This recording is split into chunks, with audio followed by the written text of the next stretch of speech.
of the idea, and then our first, it wasn't that long.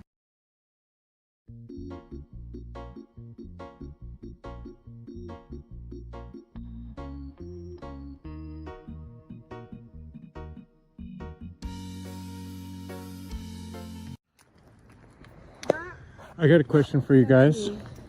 Yeah. So how long have you been doing Dissolving the Divide podcast now? How long has it been? About 2 years? Yeah. Okay, 2 years since the inception of the idea, and then our first, it wasn't that long. It didn't take us long to get the first one going. No. Right? We got plenty of folks in network and other content creators that we've already done, collaborations with. So Yeah. So we had to line up pretty fast. It was fun. What would you say in that time, in that 2 years time, what are some of the biggest, the whole concept of dissolving the divide is to find ways to kind of find the middle, between the middle ground, or what are some of those powerful things that have stuck in your head about that people you've interviewed in terms of actually dissolving the divide? It always seems to come back to the self-work, to the self. You have to understand your own psychology, understand yourself, and see where you are tipping the scales onto one side of a polarity or the other, and to learn what's pushing you or pulling you there, right? And to understand your own psychology, and then to see how that relates to what's going on in the world, and then get bigger and wider lenses, right, of every subject, to be able to see this dynamic of the push and pull and the two extreme poles, and where is the truth? Somewhere that generally isn't, it doesn't necessarily mean it's in the middle, but it has to do with natural law and freedom and self-ownership, and right? Yeah. I mean, ultimately, what do you say? Yeah, like you said, we've gone through this conclusion with so many guests already. It goes back to the self and all these things, and doing the inner work and being able to put yourself in check and not being so divided within yourself and polarized. Being able to synthesize, and recognize truth and lies and all that stuff, and then take it to the more macro cosmic level and see how these things are played out.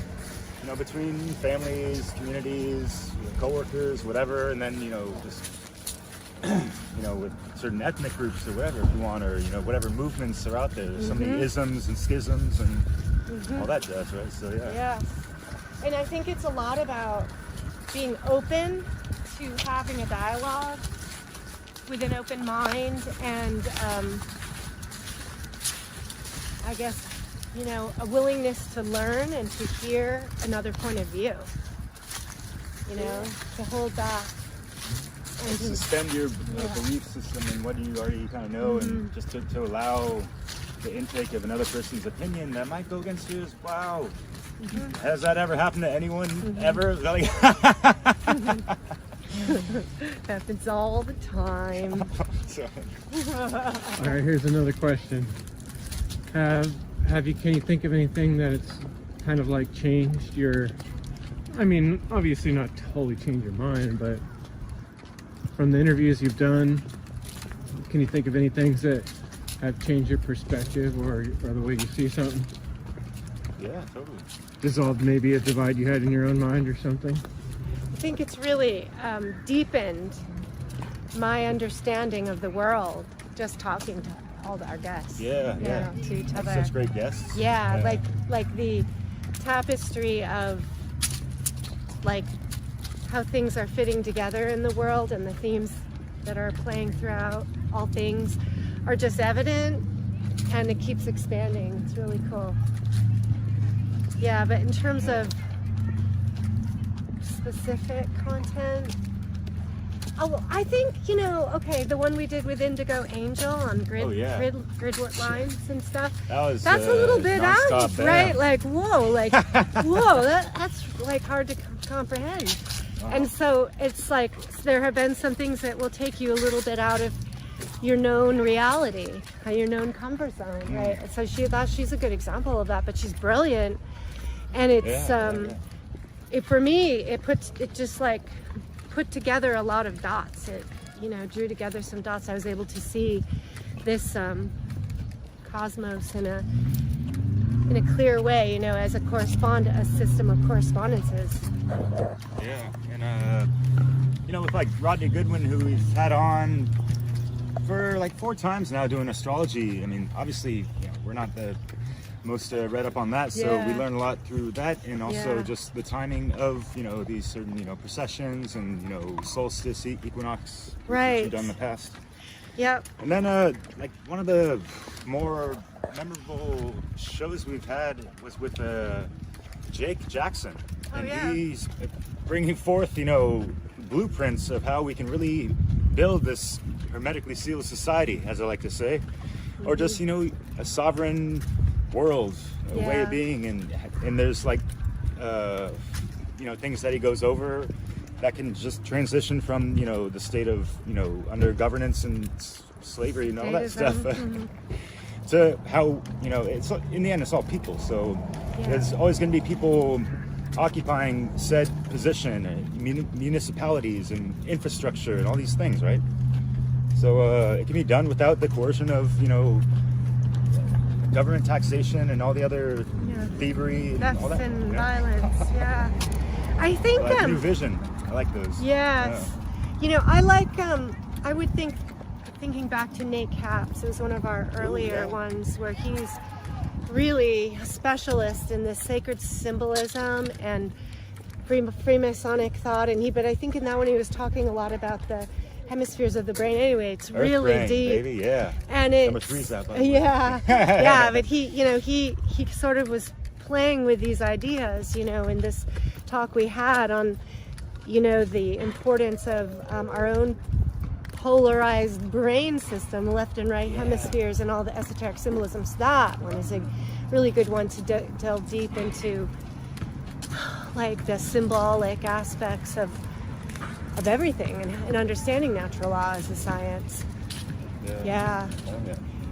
And so, I mean, since it's about 2-year anniversary, it's awesome, right? Things have like culminated of where I just see and hear people speak more of, and maybe it's just that law of attraction where you're really into something and focused on something, having it on your mind all the time, it's going to pop up more and more, kind of like if you bought a car and you would see that model more often or whatever, right? So I don't want to put that confirmation bias in there, like, oh, we're making an impact and stuff, but I think we're little by little getting to be recognized as being podcasters and having this kind of cool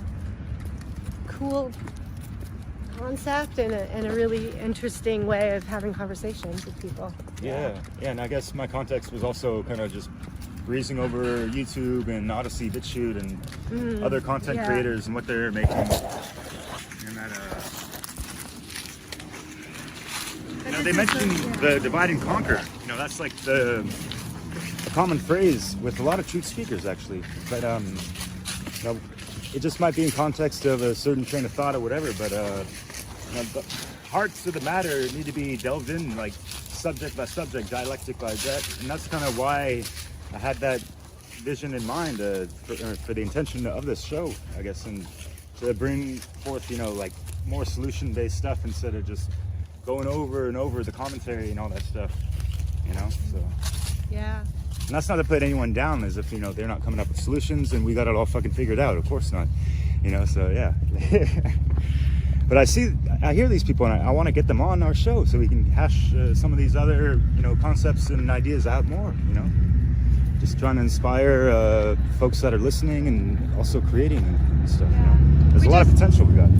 We just really want to cultivate like a mature type of conversation dialogue rather than, that explosive extremism and maybe what we're doing is not as popular a style. Like people like arguments and fist fights and extremes, but that would be like the opposite of what we're trying to really promote and and that's why the algorithms don't favor our material like a lot of other folks, Chris and all our community, I suppose.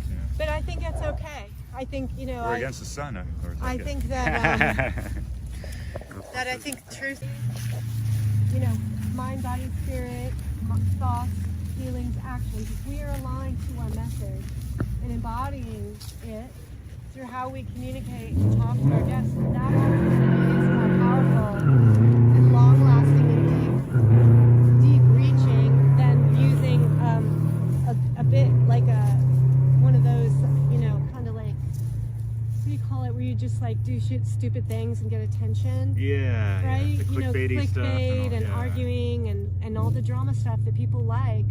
That's not what we want to promote or be like. I don't want to be like that. That's like the opposite of this real solution.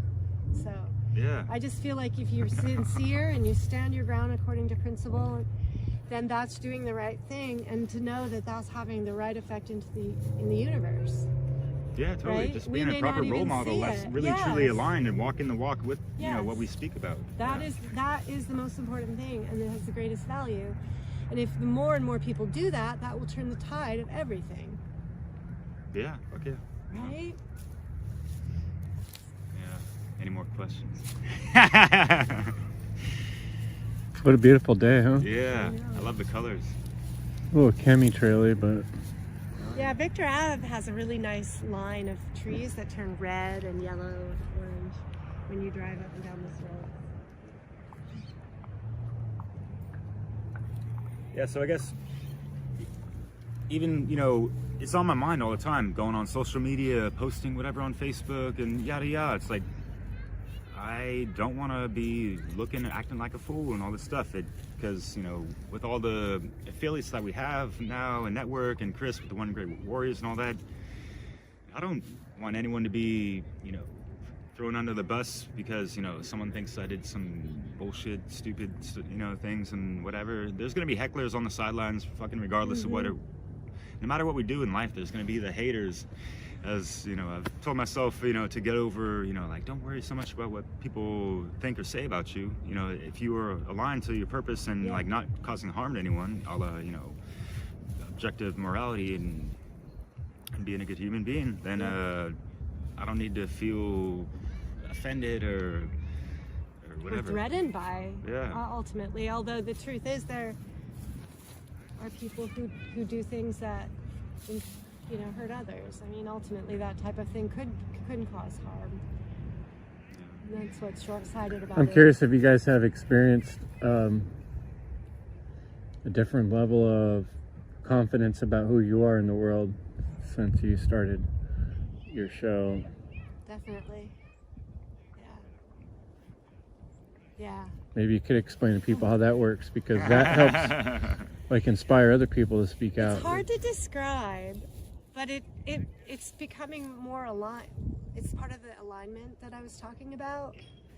And that when you know, recognize a principle or a truth, and then you feel a responsibility or know that you should do something, and then you choose to act on it, there's a lot of confirmations that come, and there's a lot of puzzle pieces that come together in a way. It's like, and you know, for me, it has felt like I'm on path, you know, and that it's allowed me to almost like step out of a limiting belief about who I was, or an image of who I was, to then step into a potential that I had never experienced before, seen myself as.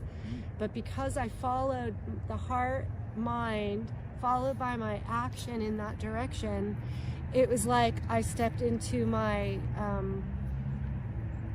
the next level of my cosmic template, you know, or my blueprint, right?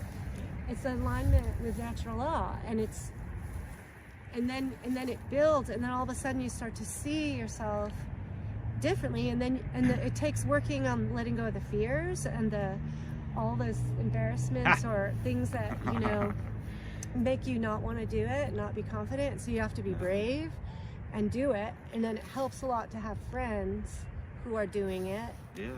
and to like support each other and teach each other and stuff like that, and to find your place, you know, and just become less afraid. Really. That's how I feel. Because, going back to what I was saying, like, you could do anything in life and someone's going to be giving you a hard time about it, possibly. if we're doing the right thing, that's cool. And anyone can do whatever the hell, mediocre and all that jazz. But who's gonna step up with the courage to go kind of against the grain of a lot of the clusterfuck of consciousness, as I like to call it, or like the Gordian knot of this the entanglements of how the polarizations of in conditioning and mind control, brainwashing and stuff. And then you get to see those patterns more clearly, so you're not as easily caught by them, and the knot becomes less affected. It doesn't affect you as much. Yeah. It's like you can witness the knot, and you can see how it's all like playing with itself, right? But we don't have to be as involved, and then you can see where you are still caught up in that machine, right? And where step you're, away from and the start fray. to, right, like figure out plans, and then you start to see how entangled you really are, and how you really are enslaved. And it's not so easy to cut away from it all, and there's consequences, and you have to think about it and plan and work with other people. And it takes, I think, a higher level of cooperation and emotional intelligence and self-control and discipline and care like the humanity's probably ever demonstrated before. And I think that we need to step up to that challenge. How much time do you guys think it takes, like, per week or something, to put together a podcast like what you've been doing? Because you got editing, video editing, I mean, setting up the meeting. Let's say you're doing one you want to do. It really depends on you. I know, but you guys, let me how much time are you explain spending is what I'm But saying. that's different than the answer to your question. Because the answer to your question is, whatever time you can work in, do something. Pull out your phone and do a walk and talk, to 5 minutes before you leave the house, and start to collect them. For me, I do things in bigger, chunks, and I'm sort of motivated by deadlines and assignments, sort of kind of like, okay, like a fun presentation for a conference or something, right? And then it becomes obsessive. And a lot of time, like my free time's taken into it, but lovingly, and Labor of love.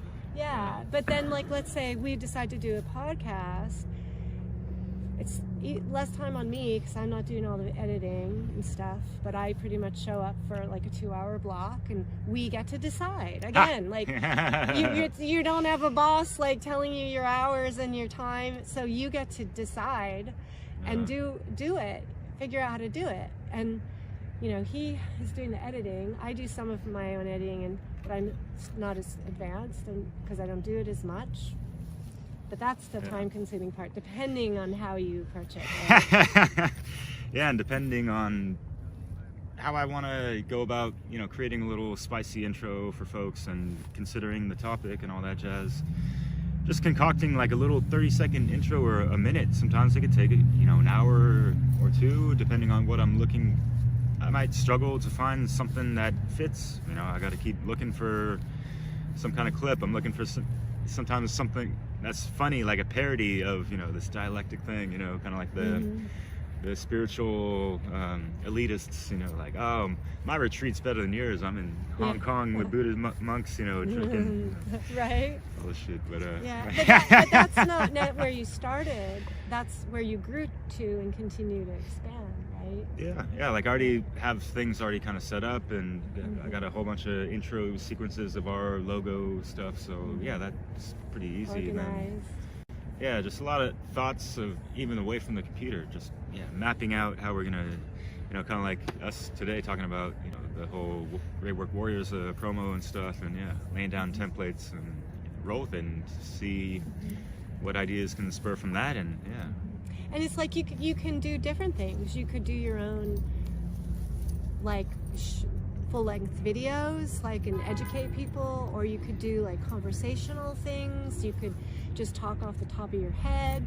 You could partner with someone and do like a show together. You could interview people, and some things you'll find come easier to you. Like, I really like the interviews. I really enjoy it, and it doesn't feel that hard. I don't get stressed out before them so much. But if it's a presentation, it's a lot more laborious for me and stressful. So, but it's growth grows me. But what describe how you personally grow from the process of doing these things, even if you don't. It's good that you guys publish so much, but don't you think there's something that can be learned even if you go through the process of? Oh yeah, always. Yeah. I mean, we were just talking about how we were just learning about how to, you know, make a different type of photo style, and yeah, it's like learning as we go along, and you know, from all the hours I put in doing, you know, the video edits and all that stuff, I'm learning as I go as well. I don't even consider myself a pro, even though I've been doing it for like 12 years. I don't know, maybe it's because I don't have a professional job making money from that stuff, you know, but whatever. And but obviously they're more polished, and they can map out every single program or, you know, and have option on whatever, you know, different movie. technologies that you might not have built afford, right? Yeah. And I'm learning a lot about our guests because, you know, I really want to showcase their works a little bit, or just their website and stuff, throw that, you know, part of the outro, introduction and stuff. And yeah, it's really impressive, just, you know, the amount of people we've had that have like great bodies of works and websites that some of them, you know, a lot of them actually provide services, you know. So yeah, we definitely encourage people to check their works out, and that's also why on our tap link for Dissolving the Divide, at the bottom we have our list of all the guests where, you know, you can go check out their works directly there. And another way that I think there's a lot of self-growth is just in facing the fears and the anxiety of doing it, because anytime you do something that's new or hard, it grows you, it expands you. And then you also learn by teaching something and repeating something, you get to understand it at deeper and deeper levels. So the more that we have different conversations with different people in different ways, and the more that I take the chance of speaking out something, then the more I understand, and the concepts become more deeply embedded in my knowing, I guess, experience. Yeah, getting familiar with the unknown, are we? Yeah, making the darkness conscious. Exactly. Perhaps. Yeah, bringing the spirit and material together. You know? It is. Learning can be fun, and I feel like I've learned so much more cool stuff that applies to life in glorious ways outside of, you know, school and education systems, right? You know, they don't even have like the Kabbalion as one of the. Imagine, you know, generations of kids having to do book reports on that. And understand it and experience the trivium. For the next half year, we're gonna work on using the trivium. Yeah. Hey, do me a favor, guys. Can you guys both smile? How about like a little? Yeah. Cool.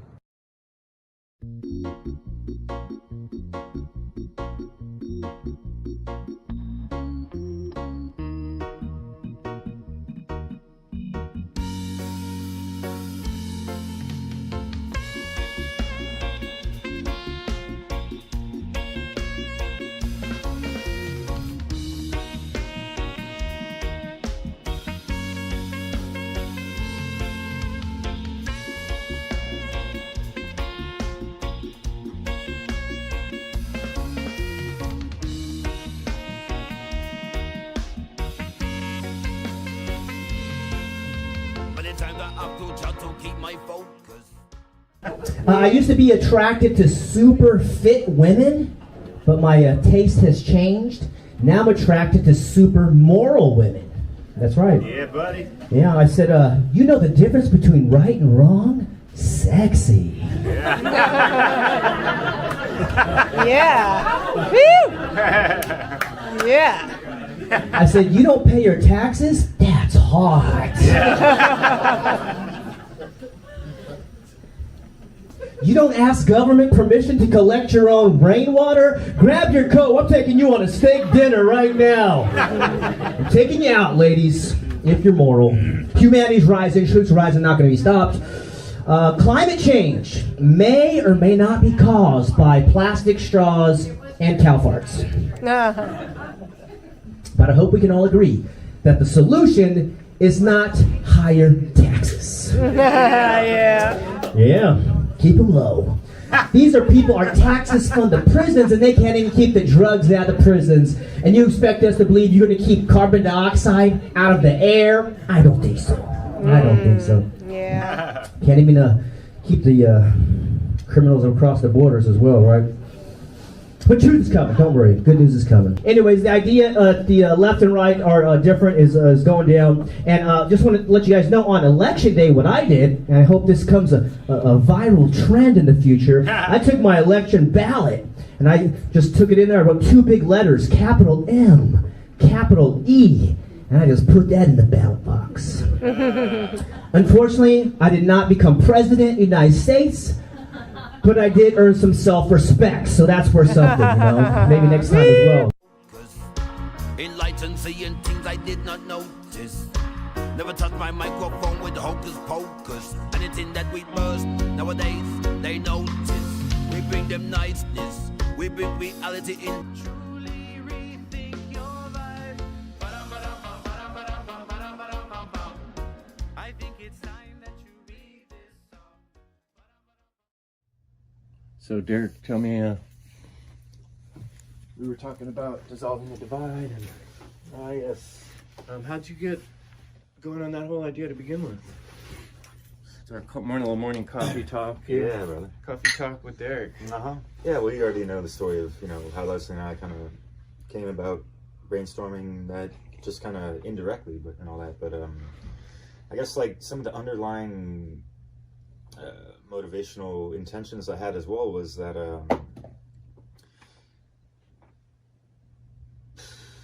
geez, like since the dawning of the Rona, and even a little bit before then, my mother has been kind of trolling some of the stuff that I would post on Facebook and this and that, and we'd get into kind of abrasive arguments, and it just wasn't good. And even when I was back visiting before she passed away, we had just a lot of indifferences on a lot of stuff, and I was finding myself lacking proper communication skills and maybe some temperance behind it as well. And I was able to correct some things and reconcile with her, but I was thinking like, damn, I mean, I wonder how many households deal with this kind of stuff, and like what kind of conversations can we have as an alternative to the same wheel turning and just like, fumes burning, and people's frustrations, and just the misconceptions are a lot of it, people assume things, and especially if they're watching TV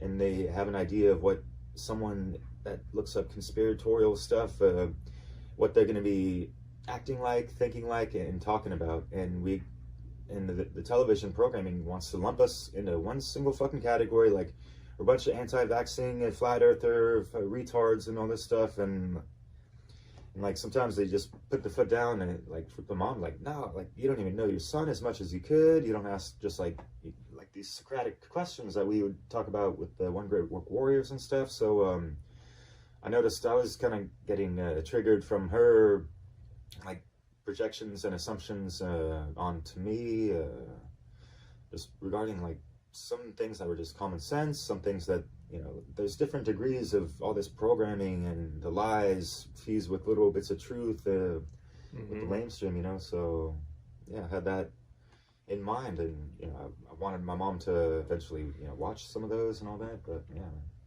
we back in, I can't remember which year it was, I remember I wrote a little article called Avoid the Snake Pits, and it was because like Thanksgiving was coming up, and I previously just had a couple times where we had a family event, and it's like we're all sitting around a restaurant table or whatever, and somebody brings something up, one of those hot button items, and there's been times when I've kind of put my foot in my mouth to an extent, because if you start talking about anything that's in the field of conspiratorial, you're usually looking at like a big picture kind of like dynamic that's not easy to define in a few words. And if you accidentally say something, you make some kind of conclusion, whether it's, the chemtrails, or the president's rigged, or whatever. The people, general audience of who might be your family or friends, someone in that group is almost bound to have like an emotional type reaction and want to either shut you down or quickly change the subject or embarrass you, so that what you're saying is not legitimized in any way, because it sort of threatens their well-being and their sense of comfort. And people don't like someone talking about scary things that they think are ridiculous, because it rocks the boat. So being challenging what they think they know already and their predisposed belief system. Well, you said it. Assumptions, preconceptions. Like imagination would be a great thing, but not when our imagination is being molded by other people's storylines, is what we got going on here. And then you get comfortable with those storylines, and then it creates these snake pits where someone like you or I could accidentally just say the wrong word at a gathering or a social event, and we're all of a sudden instantly ostracized, or the person who doesn't want to have that discussion sort of ostracizes themselves, and and then it just creates this divide. And it's all based on, like you're saying, imaginary things, trigger words. And then even in the freedom community, I think that's the thing I heard Leslie talking about, where she just notices there's these certain little hot button items that come through the mill of social media, and everybody's getting really reactive about them. And it's like 9 times out of 10, those things are not really the deciding factors that we're working towards solutions that are really going to make the difference of working in that light direction. Anyway, I'm going on too deep, but I was just really sympathizing with. But those snake pits are deep, man. So the snake pits is a good way to describe it. It's on the one hand, you want to teach people things and you want to bring up topics, but in the wrong scenario, we don't have time to fully explain it. It's a snake pit, because all it does is bring up a bunch of emotions, and then you don't have time to resolve it or explain what you meant. And we see this being played out on social media, and I mentioned this in previous shows, even with you, and on Dissolving the Divide, of just how people get triggered too easily. They have less of a buffer zone, being able to speak to someone that's not even in the room, so there's less discrepancy or whatever. And you can see how people's discipline ain't always there, just being cordial and like considerate to other people. I mean, like, I'm not trying to win a fucking argument. I'm just trying not to have both parties like just blow off like, oh yeah, I'm kind of sick of hearing like the whole, sorry, I don't say sick because I don't manifest that through my disgust, but you know what I mean. Frustrated. Yeah, and just tired of hearing it. Like, okay, we'll just agree to disagree and be on our merry way, while there's still like this little tension that is still kind of there, right? And people take inventory of these stuff, and it could get triggered later on. And what you mentioned earlier reminded me of like emotional-based mind control that Mark Passio talks about. And those heartstrings get pulled hella easily, and that's part of the programming. And so that's why these hot button topics, they get triggered, and the knee-jerk reactions might catch you in the chin or whatever, Yeah. It's hard to stay objective when you are like personalizing with something. And in our modern world, that's the thing we've noticed in these discussions so often. I think a lot of folks like really struggle with the idea of objectivity even being a real thing, because if you think that reality is relative, or that morality is relative, that means that things could change from one moment to another. And if that's really what you believe on a deep down level, then you're constantly expecting the unexpected. There's no consistency to anything. And so when we're trying to say, no, there is consistency, these things are wrong inherently, and people are saying, no, there's no book that told me that, there's no authority that told me that, you're just making that up. Because we're all conditioned to only accept something as being the ultimate truth if it's like well researched, and there's some official authority entity that we can look to, and they can offer us their stamp of authenticity. But being able to do that deep down on a personal level is pretty hard if you don't really trust your own judgment. And what is that based on? A reality that's totally in flux, that anything can happen, and there's no necessarily right or wrong depending on whether humans decided that way. Well, you know, if you're living with people that have a completely different paradigm of what reality is made of, that creates all these snake pits. And is it worth it to climb into every single snake pit with every single person, or with crabs in the bucket? You know, like, I think that's where it really, the beauty of what you and Leslie do in the videos is you're approaching people that are putting content out into the world, that are passionate about a topic, and just asking them some questions and getting that conversation going that hopefully would be the thought process that more people could objectively just follow along and think about without necessarily drawing every conclusion, and take the different episodes into consideration and be able to have kind of a more balanced view of all these topics.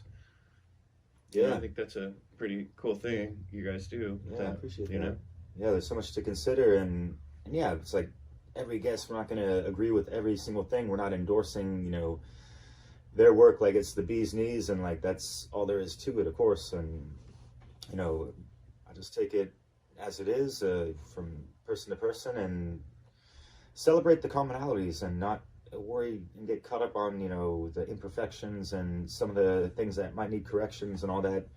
And we could take that to whatever level with, you know, going back to like family members and all that stuff. And you could just tell already, well, even if you don't even know, if they watched a lot of television. And, you know, it's like for the truthers, you know, it's like, it seems like cliche for them to just be like, well, you don't know that. And like, there's the, like, already like a discord and like a talking down upon someone instead of taking, the Socratic approach and using that art of persuasion and making them question what they know and being able to speak about what you know and not be so attached to it, and try to speak through that objective lens, like you're saying. And that's something that I learned quite recently, because I've, you know, just having the show and trying to be on top of things and really understanding the Hermetica even more, and things like polarity, because we talk about the polarizations of things so much. And you mentioned objective truth, and that's like objective reality, objective morality, and we're all in this collective consciousness, unconsciousness, and all this stuff. So yeah, it's a clusterfuck of people not understanding karma, if you want, and just like what is a right, and what we do, what kind of behaviors can infringe upon the rights of others, aka causing harm, if you will. And understanding and embodying more that the divine feminine aspect of you know, non-aggression principle, non-violent principle.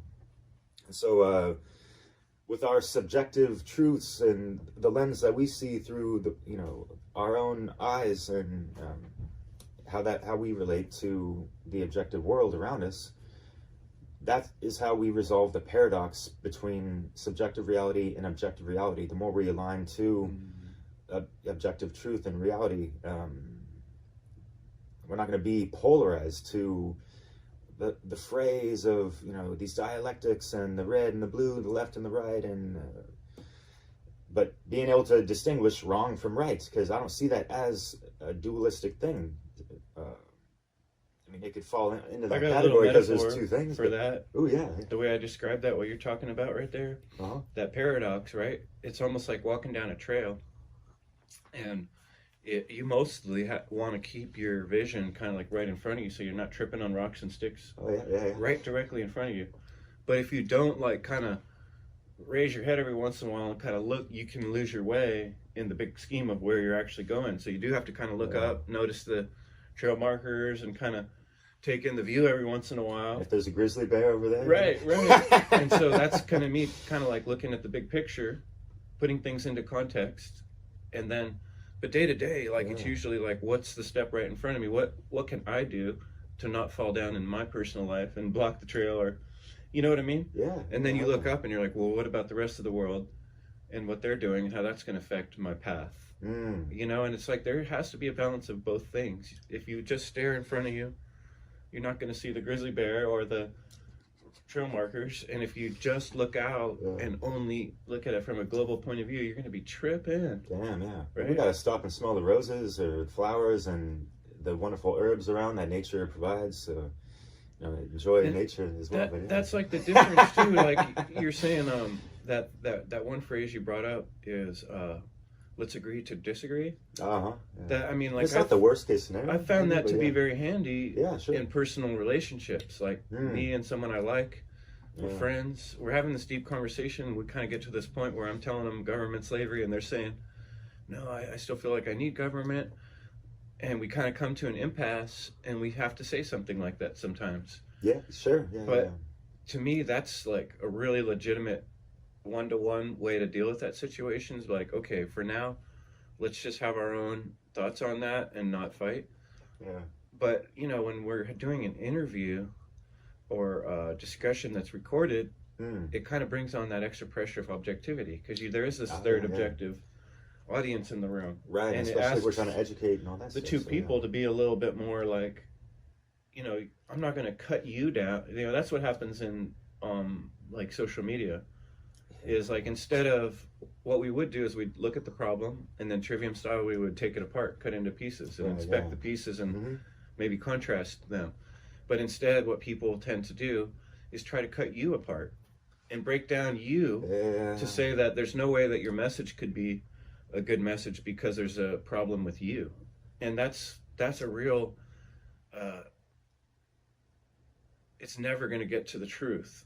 All it's going to do is create infighting. And that's what we see in these circle jerk kind of discussions that aren't getting anywhere, you know. And so we're trying to offer like a legitimate way to have a contrast without turning it into finger pointing and cutting the person down, but instead cutting up the topic objectively. You know? Yeah, kind of focusing on the messenger, not the message, and like focusing too much like, oh, well, did he research this person that talked about this, you know, message or truth? And so there's the dick measuring contest and yada yada, and it's just ultimately where are people's heads at with all this stuff? It's not a competition, y'all. Like we're in this together.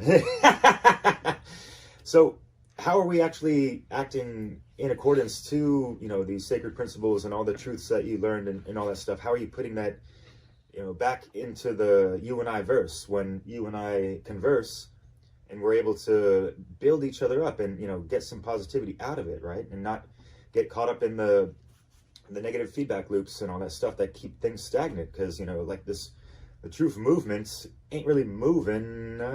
Where's it going? Type of thing, you know? Like, seems to be all over the map, and people are still hung up on and care so much about what other people eat and all these things. And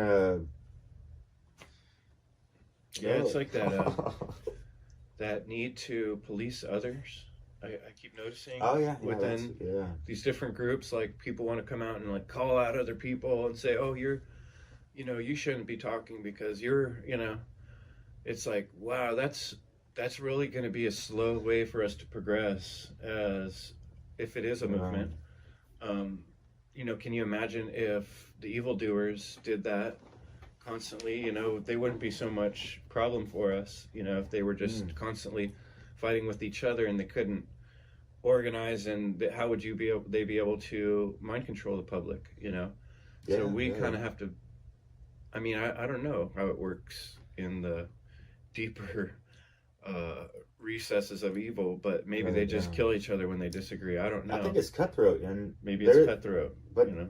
And I do respect, you know, holding one accountable and this and that, but there's proper ways to do it and approaches and all that jazz, you know. It's like, in the end, you know, we're people in the community, we don't necessarily know each other all that great, you know. We might have like 100 mutual friends, but, you know, we never met them in real life, that kind of stuff, and we might not even had like a full discussion, so we don't know their nuances, where they're coming at, like kind of like their mind state and all these other factors that a lot of people just throw out the window because we're engaged in something that, you know, is challenging truth and what they, you know, that whole cycle, right?